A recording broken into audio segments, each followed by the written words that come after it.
पानी। हे गोविंद, तुम चंदन हो और चंदन से निकलने वाला रस हम हैं। ऐसे भक्त को भगवान से जुड़ना चाहिए। विदुर जी भगवान की बाल लीलाओं को याद करने लगे। उद्धव जी सुनाने लगे कि जब मैं छोटा था ना, तो यमुना तट पर कृष्ण कन्हैया गैया चुगाते थे। सब गोप ग्वाल बाल कलेवा करते, लेकिन मैं छोटी सी बालू की मिट्टी बनाता, उस पर कृष्ण का स्वरूप अंकित करता, उस पर पत्र पुष्प चढ़ाता, उसको लाड लड़ाता, क्योंकि मुझे कृष्ण से बहुत प्रेम था। नीको यमुना तट नीको, नीको कुंजन की छाई, निधिवन नीको कुंज गली नीको, नीको मधुवन की छाई। चरत है गैया यमुना तट पर, चरत है गैया यमुना तट पर, बंसी बजावे कृष्ण कन्हाई। नीको यमुना तट नीको, श्याम सखा संग ग्वाल खात कलेवा, हर दिन प्रभु को भोग लगावत न्यारो। उद्धव तो बालू की मूरत बनाकर लाड लड़ावत मेरो ठाकुर न्यारो। उद्धव जी कहते हैं कि यमुना का तट मुझे ऐसे लगता बड़ा नजदीक है, बहुत नीको है। कुंज गली निधिवन में ऐसा फेरा मार करके आ जाता, और भगवान कृष्ण के साथ सखा यमुना तट पर गैया चराते, कलेवा करते, प्रभु को तरह तरह का भोग लगाते, पर मैं कलेवा नहीं खाता, मैं तो कृष्ण की मूर्ति बना करके उसको लाड लड़ाता था। विदुर के नेत्र और सजल होने लगे। विदुर को याद आने लगा जब भगवान उनकी कुटिया में आए, विदुरानी केले के छिलके खिलाने लगी। दुर्योधन के मेवा त्यागे, साग विधुर घर खायो, साग विधुर घर खायो। दुर्योधन ने कहा मेरे यहाँ 56 प्रकार के व्यंजन बने, प्रभु ने छोड़ दिए क्योंकि उनमें अहंकार था। और विदुर जी की पत्नी वहां सोच रही है कि कृष्ण आएंगे, कृष्ण आएंगे, कृष्ण आएंगे। जब कृष्ण आए, आकर के देखा आगे बिछाने को भी ठीक से नहीं था, जल्दबाजी में बिठाया, यहीं पे बैठ जाओ, और भगवान को टकटकी लगा करके देखने लगी। इतने सुंदर हैं कृष्ण, इतने मनमोहक हैं कृष्ण, उनको देखने लगी, निहारने लगी, और सोचती अब क्या खिलाऊं। केले पड़े थे, केले निकाल के छिलती है, केले नीचे फेंक देती और छिलके भगवान को खिलाने लग जाती है। उसको पता ही नहीं लगता कि मैं छिलके खिला रही हूं। और भगवान इतने प्यारे हैं कि भक्त की भावनाओं का आदर करते हैं। भगवान ने नहीं कहा कि तू छिलके खा रही है, खिला रही है। भगवान ने सोचा है मुझे निहार रही है, इसको आनंद आ रहा है, आने दो, और भगवान ने उसके छिलके ही खा लिए। इतने सरल है कृष्ण, और ऐसे कृष्ण से भी यदि हमें प्रेम न हो तो धिक्कार है हमारे जीवन को। क्या बोलना पड़ेगा? राधा रमण भगवान की। विदुर जी को कहा कि तुम्हें ज्ञानोपदेश मैं नहीं कर सकता। परमात्मा ने इसके लिए मैत्रेय मुनि को आज्ञा दी है, जो हरिद्वार में है। उस रात दोनों महात्मा वृंदावन में रहे। भोर होते ही उद्धव जी बद्रीनाथ को गए, विदुर जी हरिद्वार के कनखल तीर्थ में रुके, मां गंगा को प्रणाम किया, वंदन किया, गंगा मैया में डुबकी लगाई। एक बार हम भी मां गंगा को प्रणाम करेंगे और फिर आगे की कथा की ओर चलेंगे। बोले गंगे मैया की, हो गंगा मैया तुम्हारी जय जय हो। गंगा मैया तुम्हारी जय जय हो। गंगा मैया तुम्हारी जय जय हो। गंगा मैया तुम्हारी जय जय हो। गंगा मैया तुम्हारी जय जय हो। गंगा मैया तुम्हारी जय जय हो। भागीरथी तुम्हारी जय जय हो। भागीरथी तुम्हारी जय जय हो। भागीरथी तुम्हारी जय जय हो। भागीरथी तुम्हारी जय जय हो। गंगा मैया तुम्हारी जय जय हो।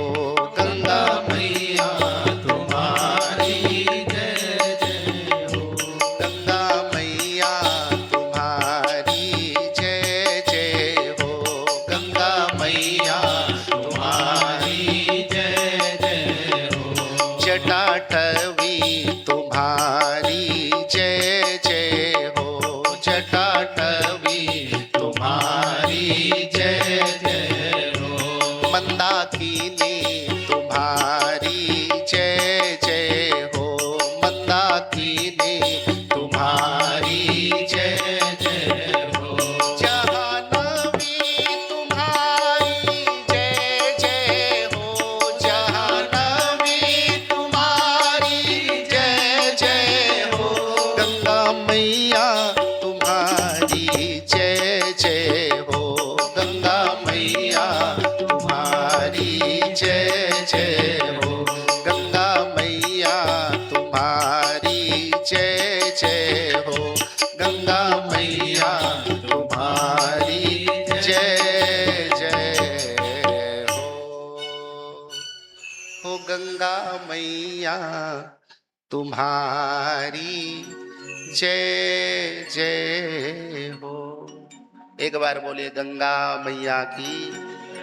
गंगा तापम गंगा पापम शशि तापम। गंगा जी का नाम लेने मात्र से पाप कट जाते हैं और चंद्रमा का दर्शन करने से ताप दूर हो जाते हैं। इसलिए गंगा गंगा जरूर उच्चारण करना चाहिए। और विदुर जी ने भी गंगा जल का पान किया। मैत्रेय ऋषि के चरणों में प्रणाम किया। मैत्रेय जी ने सृष्ट कर्म सुनाया। मनु शतरूपा की कथा आई और मनु शतरूपा के संतानों का वर्णन किया। बोलो वृंदावन बिहारी लाल की जय। आप जो है बोल ही नहीं रहे, थोड़ा जोर से बोले। एक तो सारी ही बूढ़ी बूढ़ी माताएं हैं, थोड़ा जोर लगा दो, कोई बात नहीं। बोलो वृंदावन बिहारी लाल की जय। मनोस्तु शतरूपायाम तृष्णा कन्याश्च जिगरे आकुति देवहूतिश्च प्रसूति रीति विश्रुताः। मनु और शतरूपा की संतानों में 3 कन्याएं हुई, देवहूति, आकुति और प्रसूति। देवहूति नाम की कन्या का विवाह कर्दम ऋषि के साथ हुआ। उनके कपिल मुनि नाम के पुत्र, और कपिल मुनि ने अपने माता का उद्धार कर दिया। जय जयकार हुई। इसके साथ साथ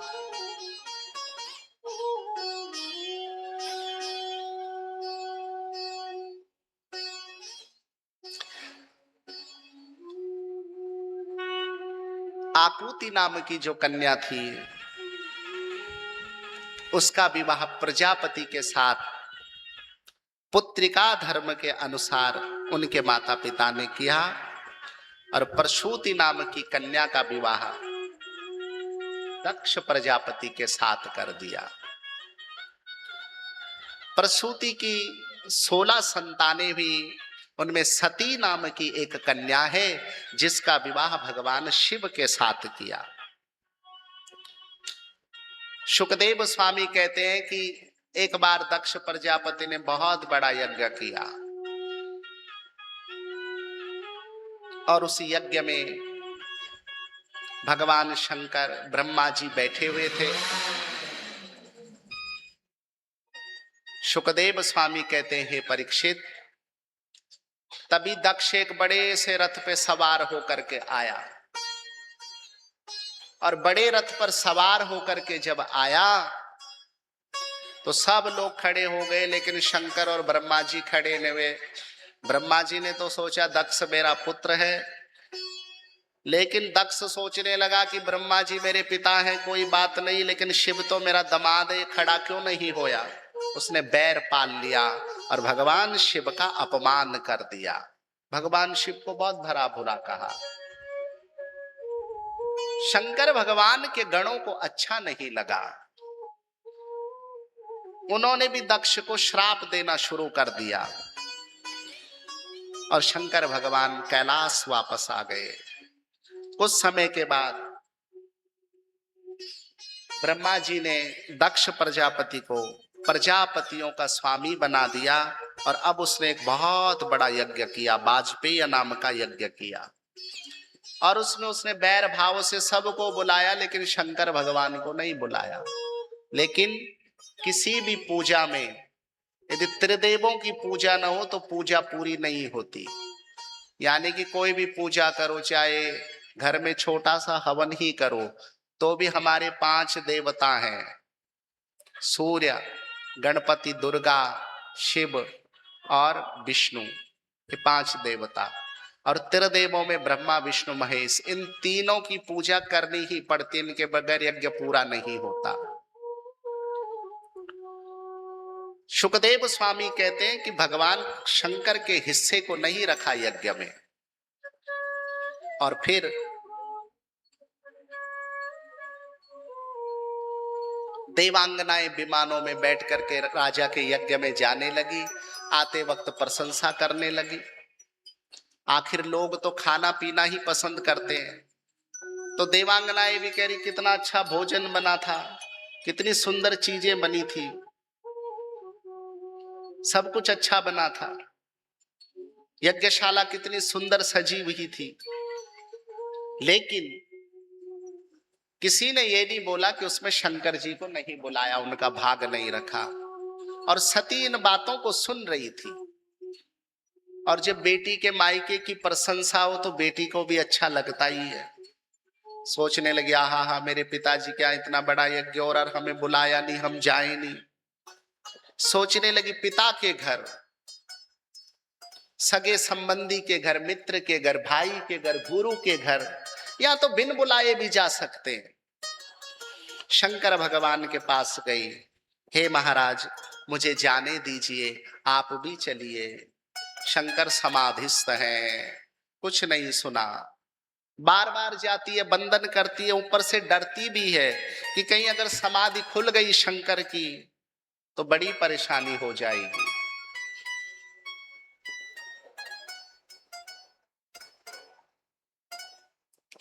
शंकर भगवान को बार बार कहा, लेकिन शंकर सुनते ही नहीं। सती दौड़ दौड़ करके द्वार तक जाती है, फिर अंदर आती है, फिर बाहर जाती है, मन परेशान हो गया। शंकर भगवान अपने समाधि से सब कुछ देख लेते और अपने नेत्र खोलते हैं। सती को कहते हैं कि क्यों बाहर भीतर कर रही हो। कहा पिता ने यज्ञ रखा है, मैं चाहती हूं आप भी मेरे साथ चलो, मेरे साथ आप चलिए। शंकर भगवान कहते कि सती नहीं, बिन बुलाए नहीं जाना चाहिए। कहा भाई के घर, पिता के घर, गुरु के घर, तो मित्र के घर तो बिना बुलाए भी जा सकते हैं। कहा कह तो तुम ठीक रही हो, लेकिन विद्या तपो वित वर पूर्व कुलही सतो गुणही षड्भिर सत्तमे तरही। अरे सती, विद्या, तप, धन, सुदृढ़ शरीर, युवावस्था और उच्च कुल, ये 6 प्रकार के सत्पुरुषों के गुण हैं। यदि ये सज्जनों में आते हैं तो सबका कल्याण कर देते हैं, लेकिन ये दुर्जन व्यक्ति के पास आ जाए तो उसका विनाश कर देता है। यदि विद्या किसी अच्छे व्यक्ति के पास हो तो सबका कल्याण कर दे, पर किसी बुरे व्यक्ति के पास विद्या आ जाए तो सारे गांव को ही अपने बस में कर दे, सबका बुरा कर दे। बल यदि किसी अच्छे व्यक्ति के पास आए तो देश की सेवा में लगाए, लेकिन वही बल किसी गुंडे मवाली के पास आ जाए तो पूरे शहर में आतंक मचा दे। तो 6 गुण यदि सत्पुरुषों के पास आते हैं सती, तो कल्याण करते हैं। और अगर ये 6 गुण किसी बुरे व्यक्ति के पास हो जाए तो वो सबका नाश कर देते हैं। इस वक्त तुम्हारा पिता भी कुछ ऐसा ही हो रखा है, हमें वहां नहीं जाना चाहिए। शंकर फिर समाधि में बैठ जाते हैं। सती एक बात नहीं मानती और दौड़ करके यज्ञ में चली जाती है। भगवान पीछे से नंदी आदि गणों को भेजते कि जाओ, अकेली जा रही है। अकेली जाना भी इसका अपमान ही है, इसलिए अपने गणों को भेजा। और सती जब पिता के यहां गई, पिता ने यूं आंखें निकाल करके देखा, बात भी नहीं की, बहनों ने भी बात नहीं की। सादर भले मिली एक माता, भगनी मिली बहुत ही मुस्काता। एक माँ ने थोड़ा प्यार किया और बहनें तो ऐसे हंस रही थी, देखा इसका पति भी इसके साथ नहीं आया और बिन बुलाए आ गई। और देखो कैसे जोगियों का भेष बनाया, न कोई अच्छी साड़ी पहनी, न गजरा लगाया, न सिंदूर लगाया, कैसे फकीरी का भेष बना करके आई है इस यज्ञ में। हमारे पिता का भी अपमान करने के लिए आई है। सती को ये वचन चुभने लगे। यज्ञशाला में गई, शंकर भगवान का भाग नहीं देखा तो बहुत दुखी हुई। और जो अच्छी पत्नी होती है वो पति के सम्मान के लिए लड़ जाती है। लेकिन आजकल तो पत्नियां ऐसी है कि पति से बैग उठाती है। पहले माताएं बैग उठाती थी पति का, कहीं जाना था कि आप मत उठाओ जी। आजकल पत्नी कहती चलो रखो कार में बैग। पति बेचारा बैग भी रखे, बच्चों को भी पकड़े, मैडम बिल्कुल धीरे धीरे जाती है। ठीक उल्टा हो गया। पति से सामान नहीं उठवाना चाहिए, माफ करना। क्योंकि जब पत्नी ने मंडप में 7 कसमें खाई, आप उस वक्त ढंग से नहीं सुनते, तो उसने बोला था कि मैं आपके साथ, जब 7 कसमें दी, फेरे हो गए, तो उसके बाद लड़की खुद कहती है, लड़का नहीं कहता, लड़की खुद कहती है कि महाराज मैं तुम्हारे बाएं अंग में नहीं आ रही हूं, पैरी मेरी शर्तें हैं। तो कहता रख ले अपनी शर्तें। तो उसमें वो कहती है कि ठीक है, मैं तेरे बाएं अंग में आने के लिए तैयार हूं, लेकिन तेरे दोस्त आए घर में, कोई आए, उनके आगे तो मेरा अपमान नहीं करेगा, मतलब मुझे सम्मान देगा। मैं तो तेरी दासी की तरह सेवा करूंगी। क्या शब्द बोलती है? दासी की तरह मैं तेरी सेवा करूंगी। पति कहता है ठीक है। फिर कहते हैं कभी मेरे माँ बाप ने मुझे बड़े लाड प्यार से पाला है, वो इस शादी में मेरे अलावा तुझे कुछ दे न दे, मुझे ही दे दिया, बहुत बड़ी बात है, लेकिन तू मुझे कभी नहीं सुनाएगा कि तेरे मायके वालों ने क्या दिया। अगर तू ऐसा करता है तो मैं दासी की तरह तेरी सेवा करूंगी, तेरे वाम अंग में आने के लिए तैयार हूं। लड़का दूसरी रेखा भी मिटा देता है, मुझे मंजूर है। अब लड़का तो सब शर्त मान रहे, पर लड़की आती ही बैग उठवाती है, चलो जी रखो सामान। न्याणे भी लड़के नहीं पकड़े रहते। तो पत्नी का धर्म है कि पति का सम्मान करे, और खासकर तो अपने मायके में ज्यादा सम्मान करे। और सती शंकर भगवान का अपमान देख करके बहुत दुखी हुई, क्योंकि अपने पति का सम्मान करती है। सती के चरित्र से सीखना है कि हमें अपने पति का कितना सम्मान करना चाहिए। भला है बुरा है जैसा भी है, मेरा पति मेरा देवता है, ऐसा भाव होना चाहिए। पहले तो लोग पति का नाम भी नहीं लेते, तब तो सीधे फोन से नाम लेते। तो ये सब बदलने लग गया है। इसलिए शास्त्र कहता है कि अपनी संस्कृति को संभालो। पति का नाम लेना अच्छा नहीं होता, तो कोशिश करें कि कम लें, और पति भी पत्नियों का सम्मान करें। दोनों के लिए बात लागू होती है। सती ने जब शंकर का सम्मान नहीं देखा तो क्रोधित हो गई, और उसने फैसला कर लिया कि मैं अपने शरीर को भस्म कर दूंगी। अपने पिता दक्ष से जोर जोर से कहने लगी कि किम वा शिव आख्यम शिवम न विदुस्त्वदन्ने। हे पिताजी, तुमने कहा कि शिव अमंगल रूप है, वास्तविकता में तुम शिव तत्व को नहीं समझ पाए। और मुझे तो दुख लग रहा है कि मैंने तुम्हारे तेज से जन्म लिया। काश मैं आपकी पुत्री नहीं होती। अगर अब मैं कैलाश वापस जाती हूं तो भगवान शंकर मुझे जब वहां जाके बुलाएंगे, हे दाक्षायणी तो आ गई, तो मुझे कितना बुरा लगेगा। इसलिए हे पिताजी, मैं अपने शरीर का त्याग कर रही हूं। और सती ने फिर अपने शरीर में योगाग्नि का ध्यान किया। सती के शरीर में अग्नि प्रकट हो गई और सती उस अग्नि में जल करके राख की डली हो गई।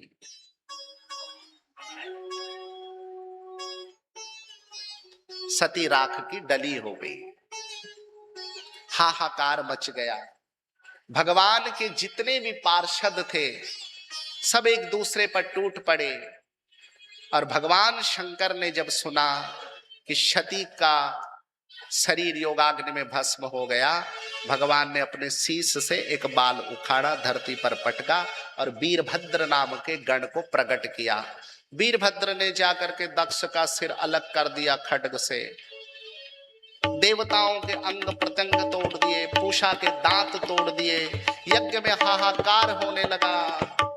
देवताओं के अंग प्रत्यंग टूटे, देवता भाग गए। और भगवान शंकर ने सती के शव को पकड़ा, अपने कांधे पर रखा और पूरे विश्व में घूमने लगे, पूरे संसार में भ्रमण करने लगे। कई वर्ष बीत गए सती के शरीर को कांधे में रखकर। परमात्मा सती से इतना प्रेम करते थे, देवताओं को चिंता होने लगी। विष्णु जी के पास सब देवता गए कि यदि शिव इसी प्रकार मां के शरीर को लेकर के घूमते रहेंगे तो इस सृष्टि का जो नियम है, इस सृष्टि की जो पालना है, इसके जो नियम बने वो कैसे चलेंगे। तब भगवान शंकर ने अपने धनुष से सती के अंग को चुप चुप कैसे भगवान तीर मार मार करके काटते रहे। एक एक अंग गिरा, एक नैन गिरे तो नैना देवी बन गई,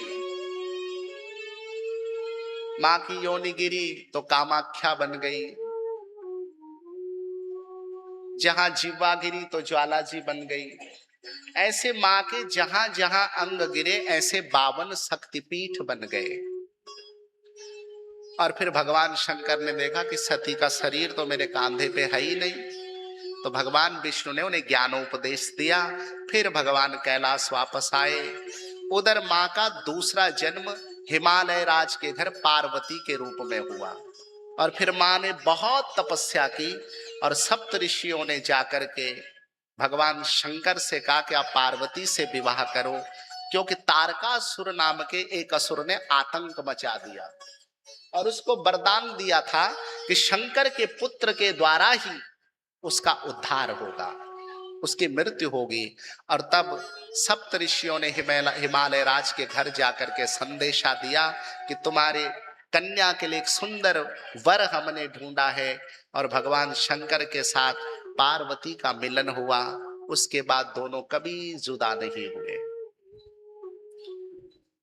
और फिर कार्तिकेय भगवान की उत्पत्ति हुई। कार्तिकेय ने तारकासुर का वध किया। जय जयकार हुई। शंकर भगवान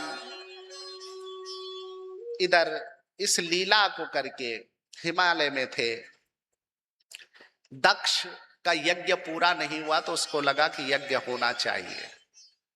सभी देवते देवी देवता ब्रह्मा जी को लेकर के शंकर भगवान के पास आए। हे शंकर भगवान, आप दक्ष को क्षमा कर दीजिए, उसके यज्ञ में पधारिए। भगवान ने कहा कि मैं उससे कोई नाराज नहीं हूं। कहा उसका सिर लग जाए, पूषा के दांत टूटे वो भी ठीक हो जाए। भगवान ने कहा दक्ष के सिर पर बकरे का सिर लगा दो। फिर दक्ष के सिर पर बकरे का सिर लगा। पूषा यजमान के मुख से पिसा हुआ अन्न खाने लगे, सबके अंग प्रत्यंग ठीक हुए। दक्ष ने भगवान का भाग यज्ञ में रखा, भगवान के गणों का भाग यज्ञ में रखा, और फिर स्वयं भगवान शंकर उस यज्ञ में प्रकट हुए। बोले शंकर भगवान की जय जय। आइए भगवान शंकर को वंदन करें, उनको प्रणाम करें। एक बार भगवान शंकर के चरणों में प्रणाम करें। शंकर जी का कोई सुना? बोलिए शंकर भगवान की जय। सभी भक्तगण तालियों से सेवा करेंगे, भगवान भोलेनाथ को अपनी सेवा देंगे। तो सभी साथ में गाइएगा। कैलाश के निवासी नमो बारे बारे हूँ, नमो बारे बारे हूँ। आयो शरण तिहारी भोले तार तार तू। कैलाश के निवासी नमो बार बार हो, नमो बार बार हो।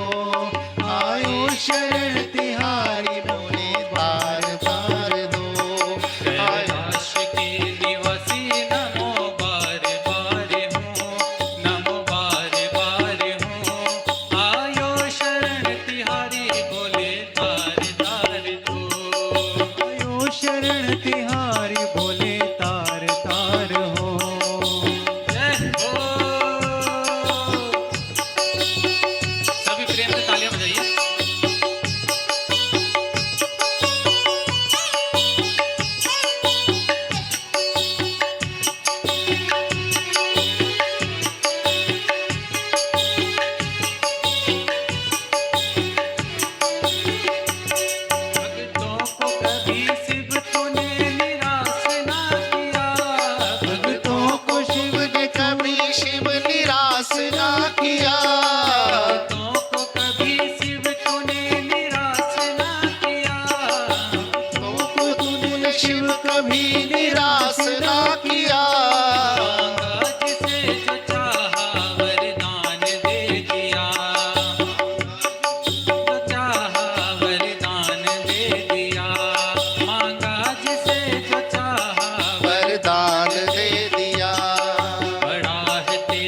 शंकर भगवान की जय हो। काल हर कष्ट हर दुख हर हर हर हर महादेव। परीक्षित को दिव्य चरित्र सुनाया, परीक्षित प्रसन्न चित्त हुए।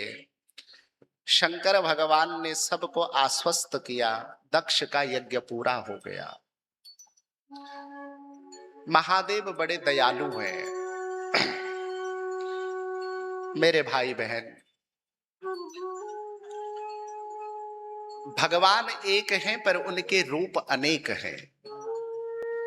शिव, ब्रह्मा और विष्णु ये तीनों एक ही हैं, पर संसार का कार्य करने के लिए भगवान ने तीन गुण बनाए, सतोगुण, रजोगुण और तमोगुण। रज से उत्पत्ति होती है, इसलिए भगवान ब्रह्मा जी बन गए। तो ब्रह्मा बन करके भगवान इस संसार की उत्पत्ति करते, इसलिए उन्हें ब्रह्मा कहते हैं। इस संसार का पालन ये धरती ठहरी हुई है, नहीं तो समुद्र कब का डुबा दे, हिमालय कब का गिरा दे। तो भगवान विष्णु रूप से इसको पकड़ के रखे हुए हैं, इसलिए उन्हें विष्णु कहते हैं। इसका पालन कर रहे हैं। किसान खेत बीज रहा है तो उसमें फल लग रहा है, इस सब भगवान विष्णु की कृपा से। और जब इसका संगार करेंगे पाप बढ़ जाएगा। तो इतनी बड़ी धरती का संगार करना कोई सरल काम नहीं है। तो तब भगवान शिव रूप बनेंगे, तमोगुण को धारण करेंगे, उन्हें शिव कहा जाएगा।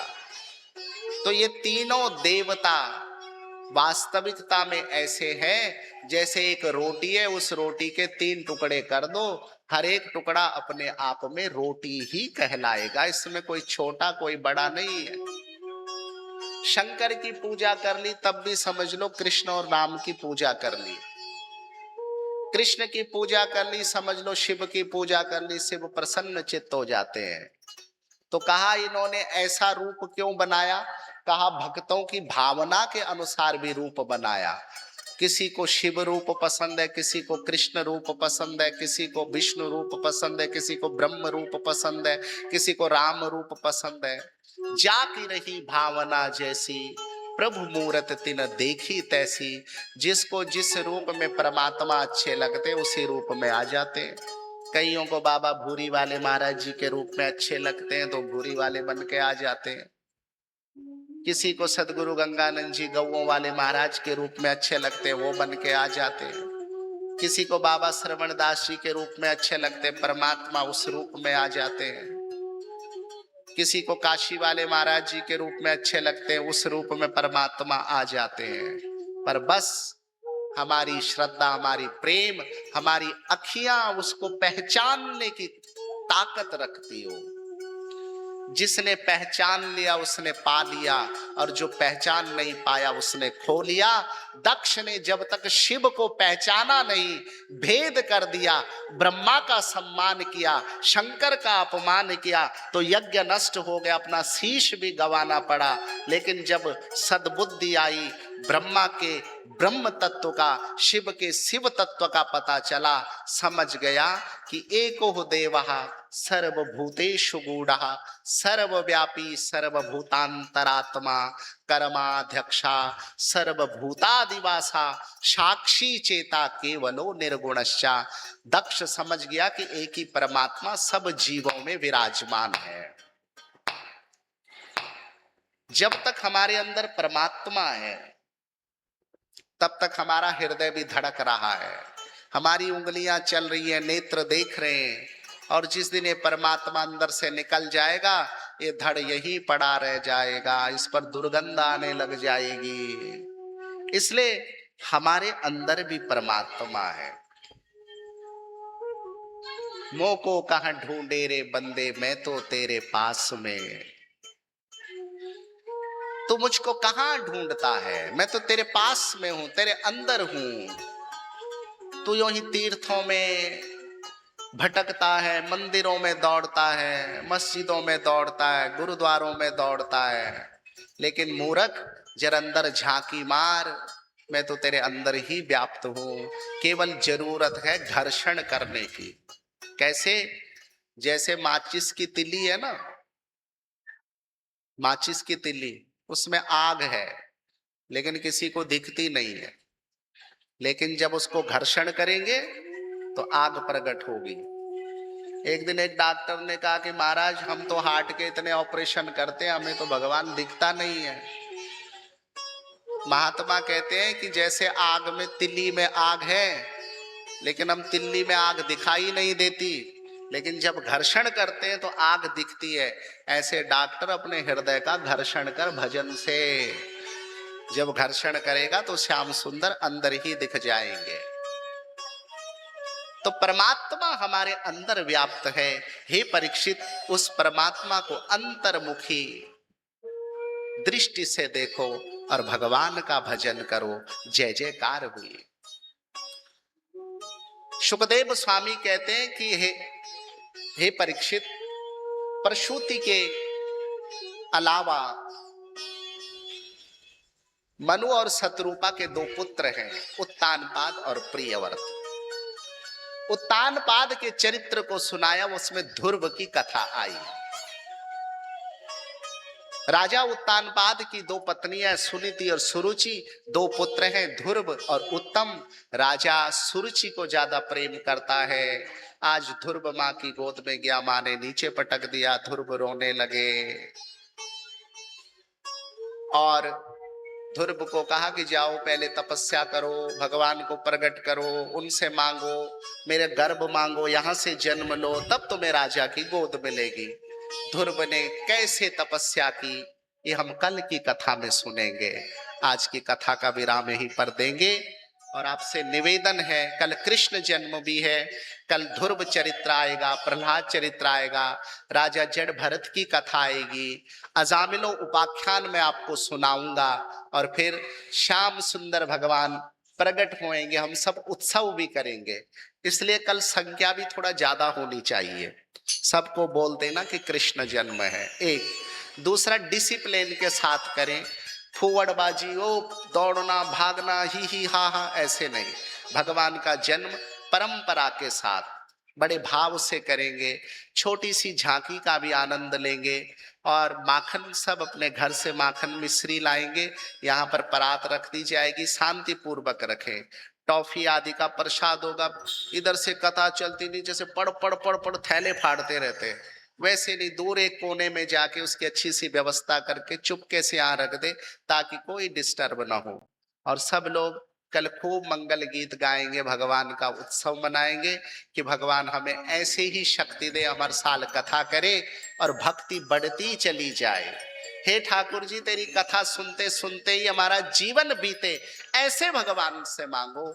इन्हीं शब्दों के साथ वाणी को विराम देते हुए अपनी वाणी को भगवान के चरणों में ले जाएंगे। श्री कृष्ण गोविंद हरे मुरारे, हे नाथ नारायण वासुदेवा।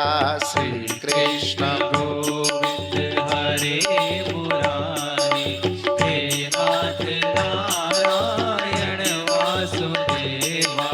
हे नाथ नारायण वासुदेवा।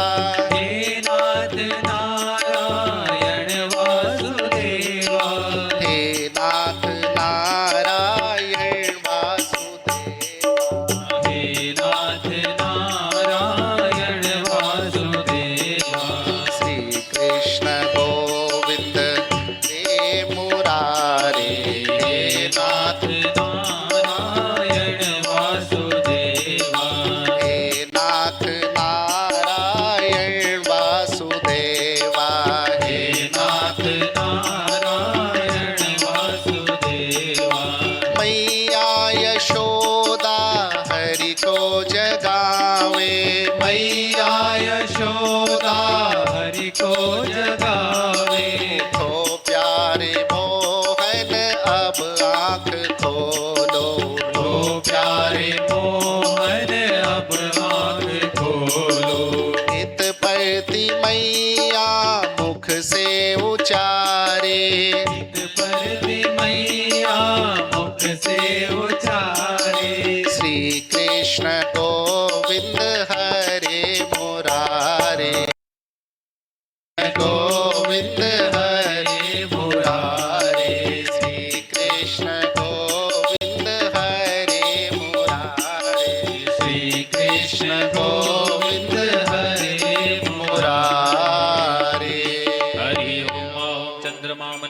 तस्मात् चक्षुः सूर्यो अजायत श्रोत्राद्वायुष्य प्राणश मुखादग्निर्जायत। आइए सब आरती करेंगे आज के यजमान हाँ, आगे आ जाए। मन में बसा कर तेरी मूर्ति, मन में बसा कर तेरी मूर्ति, उतारूं मैं गिरधर तेरी आरती, उतारूं मैं गिरधर तेरी आरती।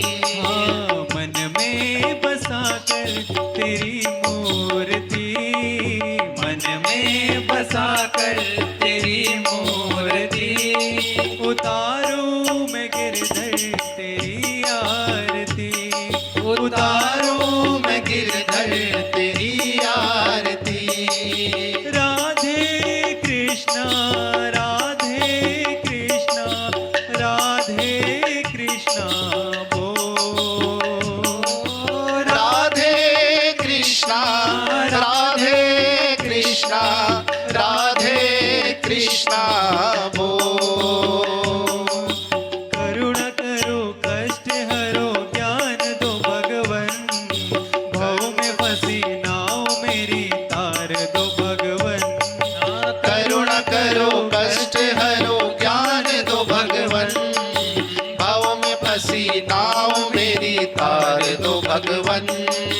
दर्द की दवा तुम्हारे पास है, दर्द की दवा तुम्हारे पास है, जिंदगी दया की है भीख मांगती, जिंदगी दया की है भीख मांगती। हाँ, मन में बसा कर तेरी मूर्ति, मन में बसा कर तेरी मूर्ति, उतारूं मैं भगवन तेरी आरती, उतारूं मैं भगवन तेरी आरती। मांगू तुझसे क्या मैं यही सोचूं भगवन, मांगू तुझसे क्या मैं यही सोचूं भगवन। तेरे नाम कर दिए जिंदगी अर्पण, तेरे नाम कर दिए जिंदगी अर्पण। सब कुछ तेरा कुछ नहीं मेरा, सब कुछ तेरा कुछ नहीं मेरा, चिंता है तुझको प्रभु संसार की, मन में बसा कर तेरी मूर्ति, उतारूं मैं गिरधर तेरी आरती। मन में बसा कर तेरी मूर्ति, उतारूं मैं गिरधर तेरी आरती। वेद तेरी महिमा गाए संत करे ध्यान, वेद तेरी महिमा गाए संत करे ध्यान, नारद गुणगान करे छेड़ वीणा तान, नारद गुणगान करे छेड़ बीड़ा तान। भक्त तेरे द्वार करते हैं पुकार, भगत तेरे द्वार करते हैं पुकार, दास व्यास जी गाए आरती, मन में बसा कर तेरी मूर्ति, उतारूं मैं गिरधर तेरी आरती। मन में बसा कर तेरी मूर्ति, उतारूं मैं गिरधर तेरी आरती, उतारूं मैं गिरधर तेरी